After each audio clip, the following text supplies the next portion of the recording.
Bismillahirrahmanirrahim. Assalamualaikum warahmatullahi wabarakatuh. Alhamdulillah, wassalatu wassalamu ala rasulillah wa ala alihi wa sahbihi wa man tabi'ahum wa mawala. Pemirsa Al-Hijrah News dimanapun Anda berada, syukur alhamdulillah kehadiran Allah subhanahu wa ta'ala dengan ucapan alhamdulillahirabbil alamin. Sampai hari ini kita masih diberikan kesehatan, nikmat iman, nikmat Islam.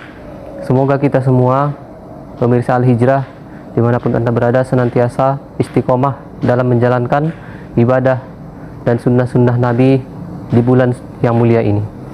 Selanjutnya salawat dan salam senantiasa tercurahkan kepada baginda kita Nabi besar Muhammad Rasulullah Sallallahu Alaihi Wasallam. Allahumma sholli ala Sayyidina Muhammad wa ala ali Sayyidina Muhammad. Dengan memperbanyak salawat kepada beliau, harapan kita termasuk golongan orang-orang yang mendapat syafaat di yaumil akhir kelak. Amin ya rabbal alamin. Pemirsa Al-Hijrah News yang dirahmati Allah, pada kesempatan kali ini saya akan menyampaikan sedikit tausiah berkenaan dengan 3 amalan pokok di bulan suci Ramadan.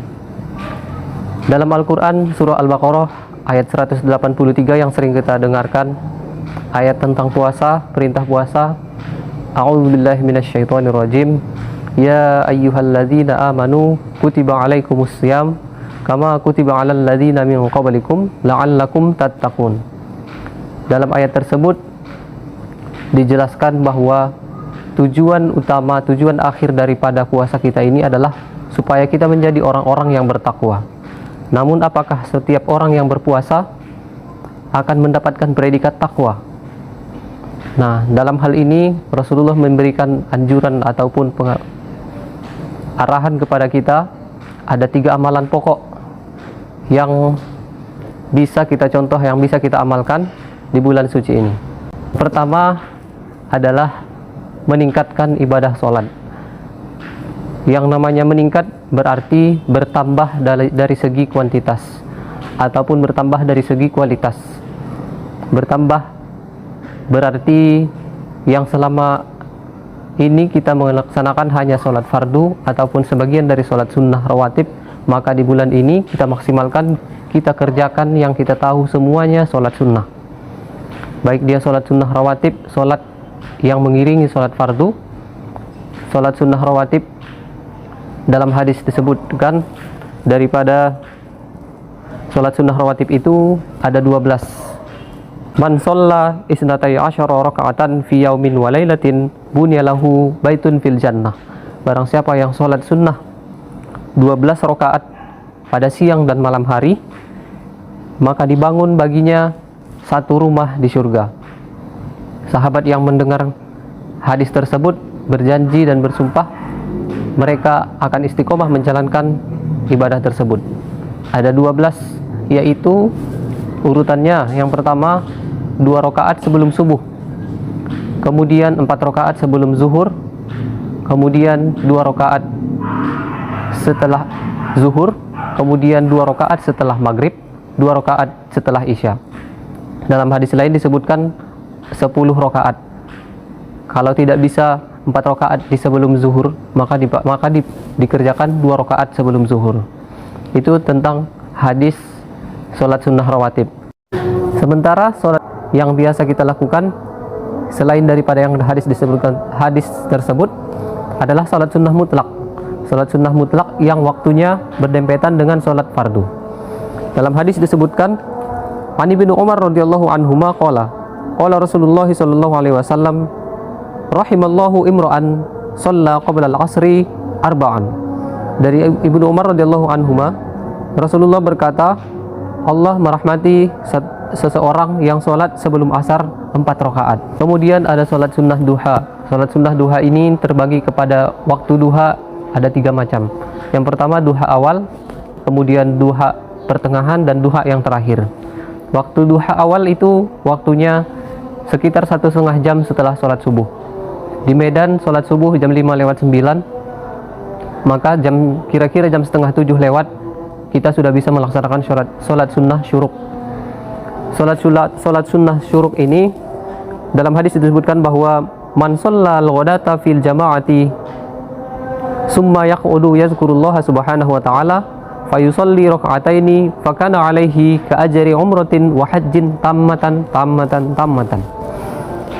Barang siapa yang sholat subuh berjamaah, kemudian dia duduk belum beranjak dari tempat duduknya, kemudian dia berzikir kepada Allah subhanahu wa ta'ala, lalu dia sholat 2 rakaat, maka nilai pahalanya seperti pahala umroh dan haji.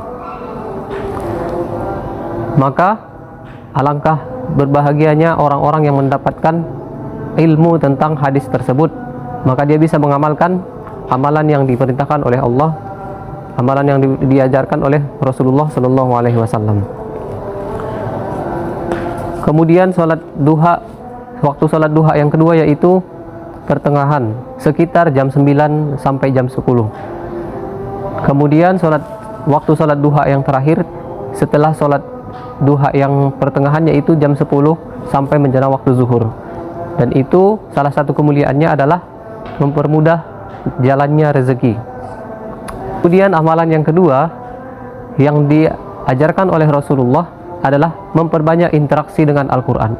Memperbanyak interaksi berarti bisa jadi kita dengan membaca tilawah Al-Quran, memperbanyak tilawah kita di bulan suci Ramadan. Kemudian bisa juga dengan mengkaji, baik itu mengikuti kajian ataupun membaca kitab-kitab tafsir ataupun kitab-kitab para ulama. Kemudian amalan yang ketiga, yang terakhir adalah memperbanyak infak. Dalam hadis disebutkan Ani bin Abbas radhiyallahu taala anhuma qala kana Nabi sallallahu alaihi wasallam ajwadan nas wa ajwadu ma yakunu fi Ramadan. Adalah Rasulullah sallallahu alaihi wasallam itu adalah orang yang sangat dermawan dan lebih-lebih lagi dermawannya pada bulan suci Ramadan. Nah, beliau mengisyaratkan kepada para sahabat pada waktu itu menjelang Ramadan untuk menyiapkan anggaran apabila ada anggaran untuk berinfak di bulan Ramadan. Nah, itu dia tadi 3 amalan pokok yang diajarkan oleh Rasulullah pada bulan yang berkah ini. Semoga kita dapat menjalankan amalan-amalan tersebut dengan istiqomah sehingga kita bisa mendapatkan predikat takwa di sisi Allah Subhanahu wa taala. Demikian saja yang bisa saya sampaikan pada kesempatan kali ini. Semoga apa yang setelah saya sampaikan, semoga dengan tausiah yang singkat ini dapat menjadi pelajaran, dapat menjadi manfaat bagi kita di sisi Allah Subhanahu wa taala dalam bentuk nilai ibadah. Billahi taufiq wal hidayah. Assalamualaikum warahmatullahi wabarakatuh.